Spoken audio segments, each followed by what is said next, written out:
Welcome to my YouTube channel. आज मैं आपको क्लास सेकंड के लिए सबक नंबर 18 को पढ़ाऊंगी। एग्ज़ाम से मुतालिक सभी क्वेश्चन आंसर, सभी ग्रामर लिखनी बताऊंगी कि एग्ज़ाम में कैसे लिखोगे। तो बच्चों, इस बुक के सभी चैप्टर्स आपको चैनल की प्लेलिस्ट में मिल जाएंगे। आप वहां से जाकर बाकी के सभी चैप्टर्स देख सकते हो। तो सबक को पढ़ना स्टार्ट करते हैं। सबक नंबर 18 का नाम है मुर्गा और लोमड़ी। यहाँ पर लोमड़ी की चालाकी और मुर्गे की होशियारी के बारे में बताया गया है इस कहानी में। तो मैं पढ़कर सुनाती हूँ, सभी बच्चे ध्यान से सुनेंगे। किसी दरख्त की ऊंची शाख पर एक मुर्गा बैठा हुआ कुकड़ू कू कर रहा था। इत्तिफाक यानी अचानक से एक लोमड़ी दरख्त के पास से गुजरी और कुकड़ू कू की आवाज़ सुनकर ऊपर देखने लगी। दरख्त पर मोटा ताज़ा मुर्गा नज़र आया तो लोमड़ी के मुंह में पानी भर आया। सोचने लगी, शिकार तो बहुत अच्छा है, मगर इसे नीचे बुलाने की क्या तरकीब, क्या आइडिया सोचा जाए। थोड़ी देर सोचकर मुर्गे से बोली, कहो मियाँ मुर्गे, अच्छे तो हो। मुर्गे ने जवाब दिया, मेहरबानी है।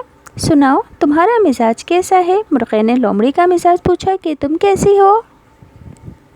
लोमड़ी ने मुस्कुराकर जवाब दिया, तुम्हारी दुआ से हर तरह का आराम है। हाँ लो, मैं तो भूल ही गई थी, मैंने आज एक बहुत अच्छी खबर सुनी है। क्या तुम्हें कुछ मालूम है। मुर्गा बोला, कैसी खबर, मुझे तो कुछ मालूम नहीं। लोमड़ी ने कहा, तुमने अभी तक ये खबर नहीं सुनी। जंगल के सभी जानवरों ने फैसला किया है कि आइंदा आपस में मिलजुल कर रहा करेंगे, इसलिए अब तुम्हें मुझसे डरने की कोई ज़रूरत नहीं। इस दरख्त की ठंडी छाँव में बैठकर कुछ देर बातें करें। आओ, इस दरख्त की ठंडी छाँव में बैठकर कुछ देर बातें करें। मुर्गा हंसकर बोला, वो लोमड़ी की चालाकी को समझ गया। खबर तो बहुत अच्छी है, मगर वो देखो सामने कौन आ रहा है। लोमड़ी ने घबरा कर पूछा, कौन है। मुर्गे ने कहा, वो शिकारी कुत्ते हैं। अच्छा हुआ ये भी आ गए, अब सब मिलकर बातें करेंगे। लोमड़ी शिकारी कुत्तों का नाम सुनकर बहुत सटपटाई, घबरा गई और एक तरफ भागने लगी। मुर्गा हंसकर बोला, बी लोमड़ी, भागने क्यों लगी, आखिर ऐसी भी क्या जल्दी है। ज़रा देर ठहर जाओ, मैं नीचे आता हूँ। लो, वो कुत्ते भी आ गए, अब हमें एक दूसरे से डरने की क्या ज़रूरत है। आओ बैठकर बातें करें। लोमड़ी ने कहा, नहीं, हो सकता है इन कुत्तों ने भी तुम्हारी तरह ये खबर ना सुनी हो। अच्छा, मैं फिर किसी वक्त आऊँगी, खुदा हाफिज़। क्योंकि लोमड़ी ने तो झूठ बोला था, क्योंकि वो मुर्गों को खाना चाहती थी। और जैसे ही मुर्गी ने शिकारी कुत्ते का नाम लिया तो लोमड़ी 9 तो 11 हो गई। ये कहकर लोमड़ी ये जा वो जा। तो पूरी ही कहानी पढ़कर बता दी मैंने आपको। बच्चों, सबक के अल्फाज मैंने भी याद करने हैं, एग्ज़ाम में आएंगे। अब याद करने का तरीका मैं हर बार बताती हूँ। क्या होगा कि आपको लिखकर स्पेलिंग के साथ याद करना है। लिखकर स्पेलिंग के साथ याद करोगे तो पक्का याद होगा, जल्दी याद होगा, उर्दू लिखनी और पढ़नी भी आएगी। तो हमेशा कैसे याद करोगे, लिखकर स्पेलिंग के साथ। तो पहला लफ्ज़ है दरख्त, कहते हैं पेड़ को। शाख कहते हैं टहनी को। तरकीब कहते हैं तरीके को। सटपटाना यानी कि घबरा जाना या परेशान होना। टेक्स्ट बुक के क्वेश्चन आंसर है, एग्ज़ाम में आएंगे, आपको इनको लिखना भी है, याद भी करना है। सवाल 1, मुर्गा कहाँ बैठा था। जवाब, दरख्त की ऊंची शाख पर मुर्गा बैठा था। दरख्त के पास से कौन गुजरा। दरख्त के पास से लोमड़ी गुजरी। लोमड़ी के मुंह में पानी क्यों भर आया। दरख्त पर मोटा ताज़ा मुर्गा देखकर लोमड़ी के मुंह में पानी भर आया। लोमड़ी ने मुर्गे को क्या खबर सुनाई। तो जवाब होगा, लोमड़ी ने मुर्गे को खबर सुनाई कि जंगल के सभी जानवर अब से मिलकर रहेंगे, इसलिए अब तुम्हें मुझसे डरने की कोई ज़रूरत नहीं है। सवाल 5, मुर्गे ने लोमड़ी को कैसे डराया। तो जवाब नंबर 5 में लिखोगे, मुर्गे ने लोमड़ी को शिकारी कुत्तों के आने की खबर देकर कहा कि अब सब मिलकर बातें करेंगे। ये सुनकर लोमड़ी डर गई। चैप्टर की फिलअप्स है, ऑलरेडी फिल है।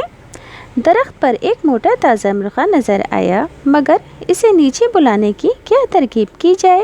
वो थोड़ी देर सोचकर मुर्गे से बोली। मुर्गे ने जवाब दिया, अब सब मिलकर बातें करेंगे। अब है लफ्ज़ों को हुर्फों में लिखना है। کون کی سپیلنگ ہوگی کاف واو نون کون، خبر خے بے خبر، مرغہ میم رے مرغ غین الف کا مرغہ، لومڑی لام واو لو میم ڑے چھوٹی یہ ڑی لومڑی، ضرورت زواد رے واو ضرور رے تے رت ضرورت۔ میچنگ کرنی ہے۔ کوے کی آواز کیسی ہوتی ہے؟ کاؤں کاؤں کی، کبوتر کی ہوٹر ہو، مرغے کی ککڑو کو، چڑیا کی چیچی، کوئل کی کوکو، طوطے کی ٹیٹے۔ مثال دی گئی ہے ضرورت کا ضرور دو، ایسے ہی درخت کا درختوں، آواز کا آوازو، بندر بندرو، بات باتو، شاخ شاخو، جنگل جنگلو۔ حرفوں کو ملا کر لفظ لکھنے ہیں۔ پہلا ہے شاخ، پھر ہے دال رے قے تے درخت، شکاری شین کاف الف کا رے چھوٹی یہ ری شکاری۔ فیصلہ کیسے لکھو گے؟ فے بناؤ گے، یہ بناؤ گے، پھر ایسے چندہ سا گول کر کے سواد بنا دو گے اس میں، پھر لام حمزہ فیصلہ، پھر ہے ترکیب۔ خوش خط لکھنی بتا دیتی ہوں۔ پہلا ہے نظر، تو نون بنا کے ایسے کرو، پھر ایسے نیچے آ کر زوئیں بنا کے رے نظر، خبر خے بنا کے ایسا بے، پھر اس نقطے کو اس سے ملا دو، خے بے رے خبر۔ مزاج میم بناؤ چھوٹا سا، زے الف جیم مزاج، شکاری شین کے ساتھ کاف الف کا رے چھوٹی یہ شکاری، اتفاق الف تے فے الف بڑا کاف اتفاق۔